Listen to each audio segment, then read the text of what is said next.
भक्त पुंडलिकांनी त्यांच्या आई वडिलांचा एवढा छळ केला, लोकांनाही एवढा मोठा त्रास दिला, तरी त्यांच्या भेटीला भगवान श्रीकृष्ण आले. काय स्टोरी आहे त्या मागं? आणि जर आपल्या चॅनलवर नवीन असाल तर फॉलो करून द्या, सबस्क्राईब करा आणि सांगतोय काय घडलं तर. भक्त पुंडलिक हे पंढरपूर मधीलच होते आणि त्यांचे आई वडील ब्राह्मण होते.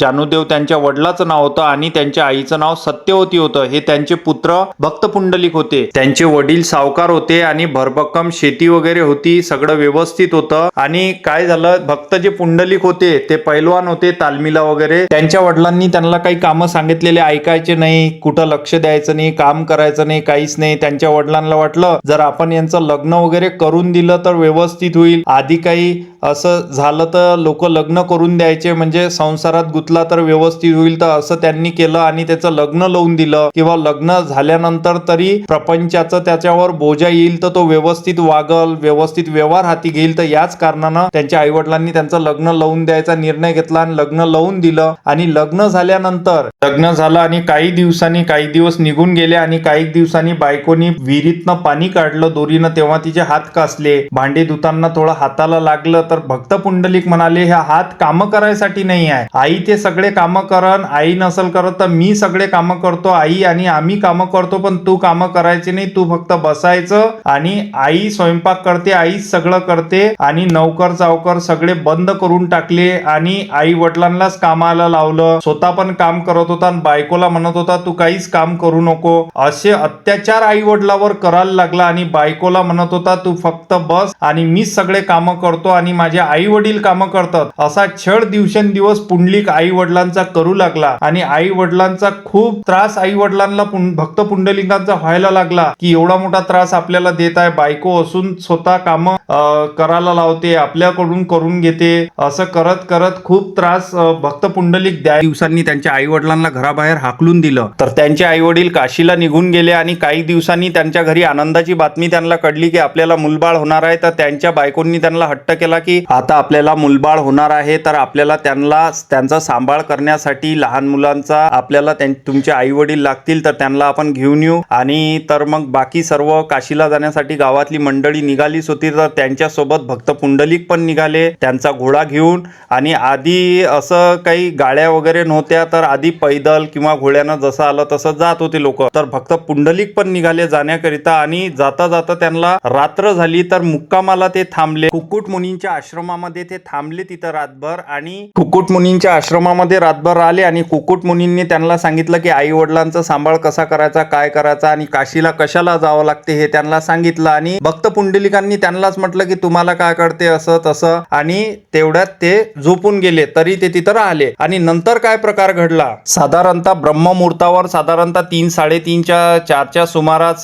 काही 3 स्त्रिया आल्या आणि त्या कुरूप होत्या, अशा म्हणजे पाहायला अशा एवढ्या मोहक नव्हत्या, अशा पाहायला अशाच होत्या. तर त्या गेल्या आतमध्ये आणि त्यांनी तिथं कुटियामध्ये आश्रमामध्ये सर्व कामं केले, सेवा दिली तिथं. आणि निघताना त्या एवढ्या तेजस्वी झाल्या आणि भक्त पुंडलिक विचारात पडले की भक्त पुंडलिकांना वाटलं इथं कुटियात येऊन इथं सळा सारवण केला आणि ह्या आधी तर अशा होत्या बघायला. विचारात पडले एवढ्या तेजस्वी झाल्या कशा, काय झालं याच्या मागं, तर आपण विचारावं यांना काय आहे.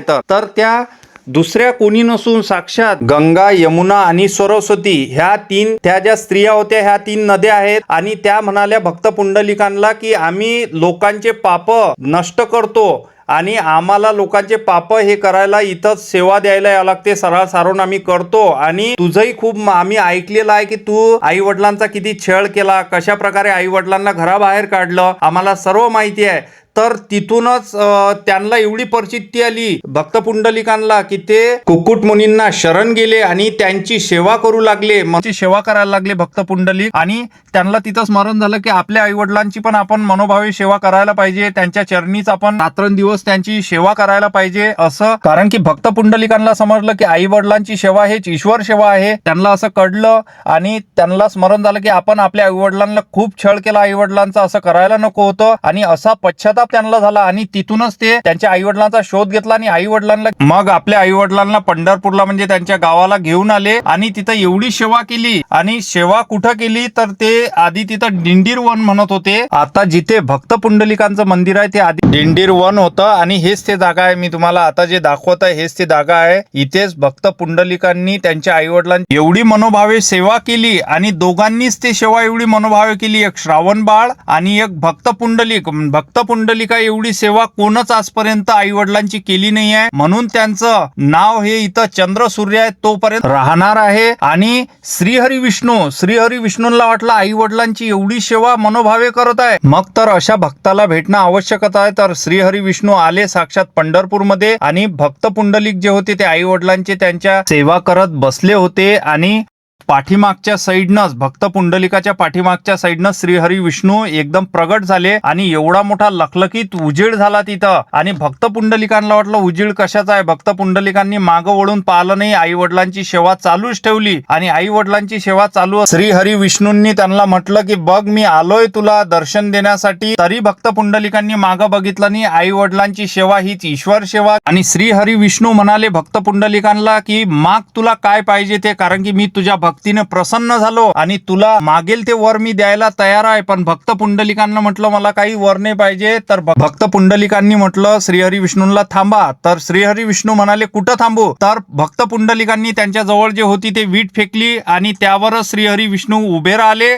असं घडलं श्री क्षेत्र पंढरपूर. युगे 28 विठेवरी उभा चरणी वाये भीमा उद्धरी जगा. आणि भेटू पुढच्या व्हिडिओमध्ये. नमस्कार.